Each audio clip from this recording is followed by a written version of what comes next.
Oh boy, but we're not done yet. We are not done yet. We've got, let's see if I can get some tunes going. I do have the game soundtrack, so that'll do for now while we go over some things. Let's see. There we go. Some musics.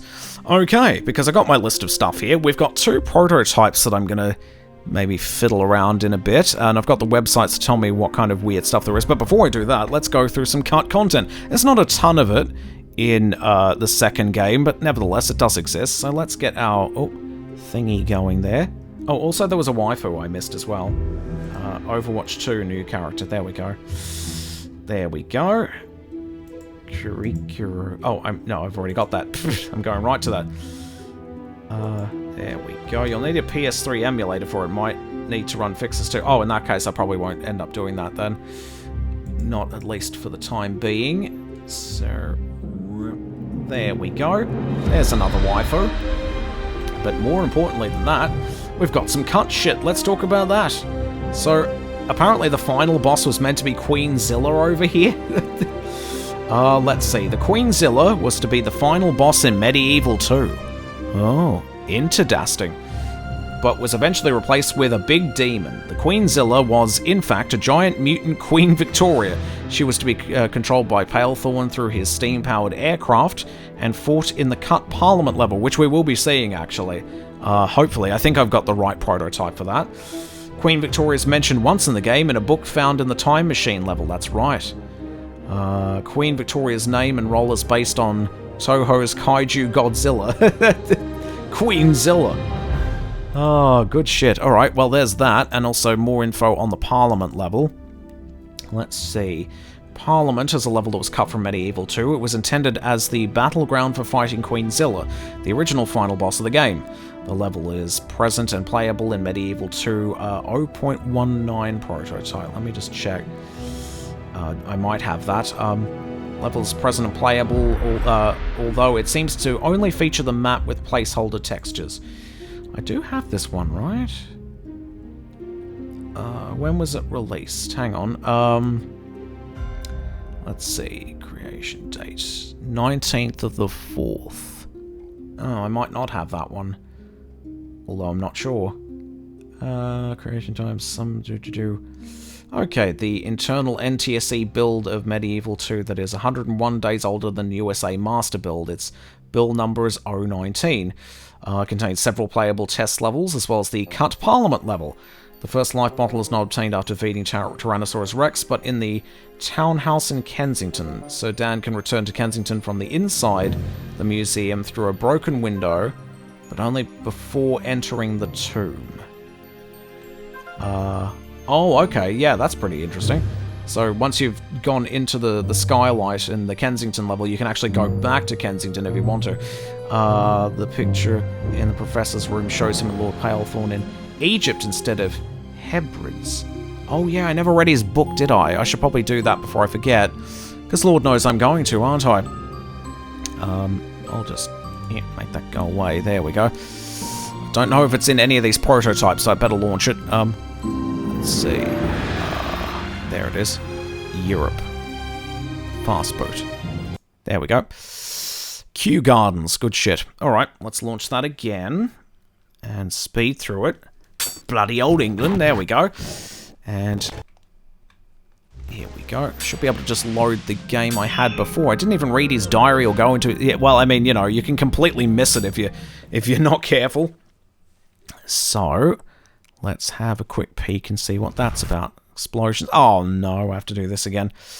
The demon again. Exit level. Thank you. Fuck me. Alright, there we go. And this time around, yep, looks like Kift's room is open.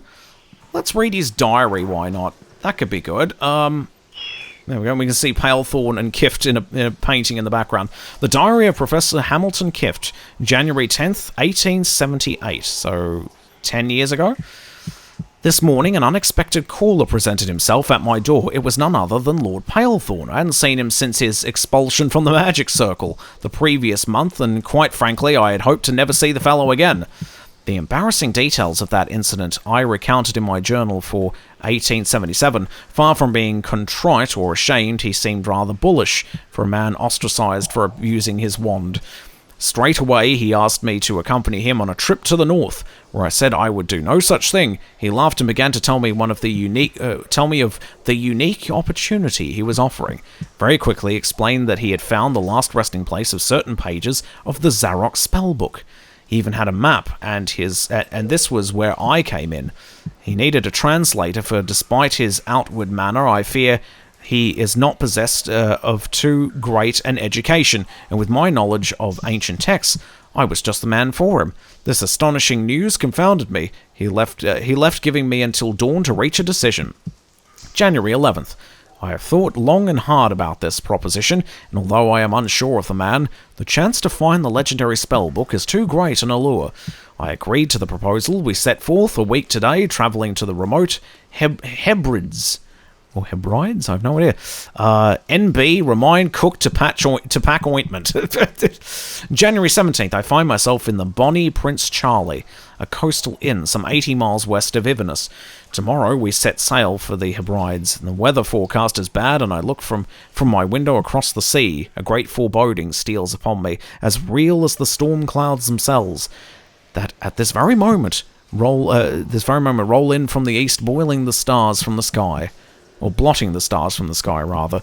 January 18th, we have set up camp for the night. It is a relief to be once again on dry land. The journey was bad, as if the ocean itself was trying to bar our progress. For a long while, it was touch and go, whether we would be drowned at sea or smashed upon the rocks themselves. If I weren't a man of science, I would have feared that something was trying to stop us from reaching our journey's end. Still, tomorrow we set out in search of the burial ground shown on the map. January 20th. Now I have the map the right way up. The route is clear to me. We reach the tomb on the northern point of the island at midday. Tomorrow we enter, not knowing whether the greatest prize in history awaits us on the other side of its stony door. March 31st. Having problems. What? Having problems? Well, that's just a misspelling. Having problems adjusting to my... Oh, never mind. Having problems adjusting to my new mechanical hands. Will recount my story later. April 1st. April Fool's then.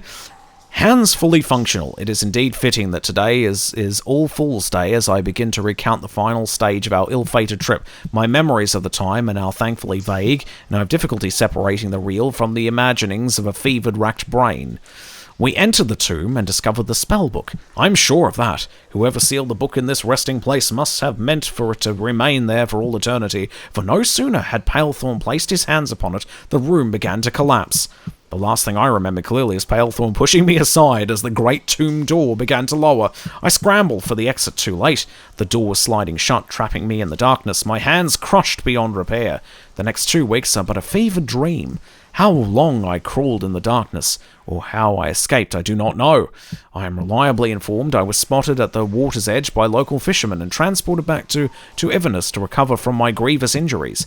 Now safely back in London, I fear for the future. I can only wonder what Palethorn intends to do with the book. Only one thing is certain. When he does surface again, I will have my revenge. Signed, Professor Hamilton Kift.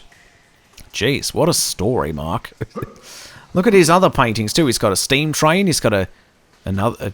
I don't know what the fuck that is. Is that a train with wings? That's like a house with wings, and it looks like a train. That is so fucking weird. Very steampunk. I like it. But yes, I approve of these things. I approve.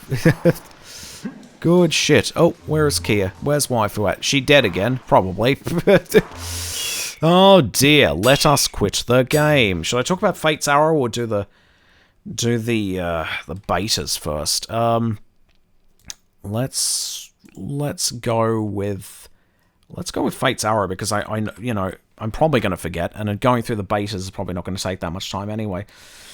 So hopefully I got the right one. Boy, and speaking of Overwatch, I found out Sombra's real name is Olivia. So many Olivias, and there are actually decent ones these days. Let's get some music going.